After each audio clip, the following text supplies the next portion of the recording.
Today we're going to talk about another form of prayer which has been mostly forgotten in the last few centuries of Christianity, but which nevertheless the Lord teaches us in His Sermon on the Mount.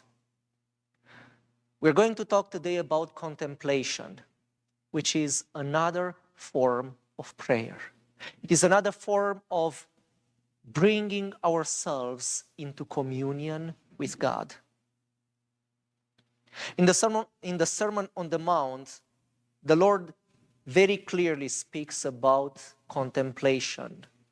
And also, throughout the Gospels, we are told many times about the Lord going up the mountain to pray. The Gospels also say that He was going to the temple. But many times He also went in nature, up the mountain, in the Garden of Gethsemane, in nature to pray. And in the Sermon on the Mount, he speaks specifically about how we are to connect with God when the diabolos, especially when the diabolos is attacking us and we get worried. In the Gospel of Matthew, in the end of chapter 6, the Lord uses 5 times the Greek word merimnao, which was translated in English with worry. Do not worry, or why do you worry about this, about that, about food, about clothing? Now, merimnao doesn't really mean worry. Merimnao, in fact, it means to be divided, to be broken into pieces, to be distracted. And what the Lord recommends as the antidote to this division within us is to look at the birds of the air and to consider the lilies of the field. Now, again, the word that was translated with look at the birds of the air is the Greek word emplepo, which literally means to gaze, to look very intensely, not only to look, but to gaze, to have a lock-in gaze. The word that was translated with consider the lilies of the field is the Greek word kata manthano. Kata means down, and mantano means learn. So, in fact, kata mantano means look down to a point to learn. Look down to a point to the lilies of the field, gaze in at the birds of the air to learn from them. And I brought this flower because it is so interesting to see how many details are in any flower. And this is what the Lord is teaching us. Look down to a point to learn, to see all the little veins, all the little details of the flower or the leaf or the tree or whatever. Look at the nature which functions by the grace of God and learn that God keeps everything alive.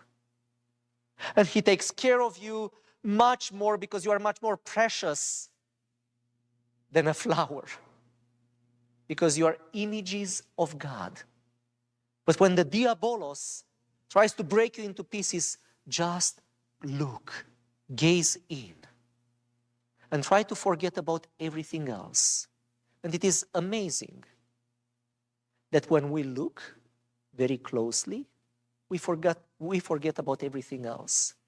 It is so simple that it is hard to teach. It is something that has to be done to experience it, and to take the benefits of it. Children are very good at contemplation. Unless you are like little children, you cannot make it to the kingdom of heaven, the Lord says. And children are very contemplative.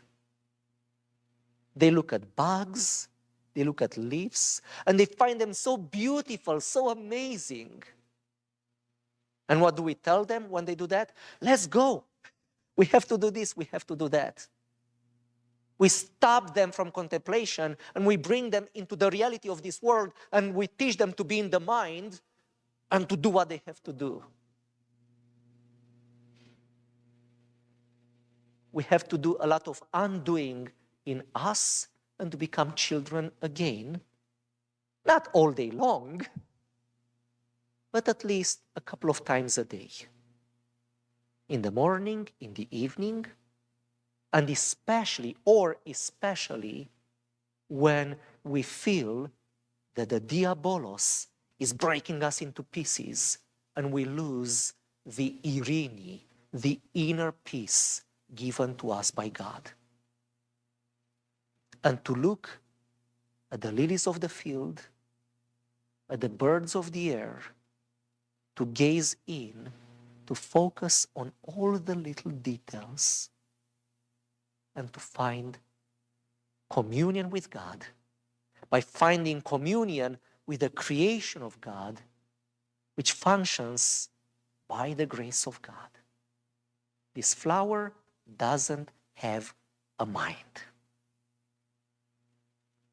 This flower is kept alive only by the energy, by the grace of God. And that's why I have a lot to learn from this flower. Because this flower, in a way, is more in communion with God than I am, because my mind and my ego keep me separated. So I need to bring my mind and my ego into my spirit and into contemplating the flower, and thus into communion with God.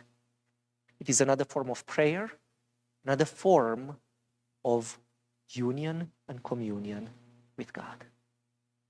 Thank you.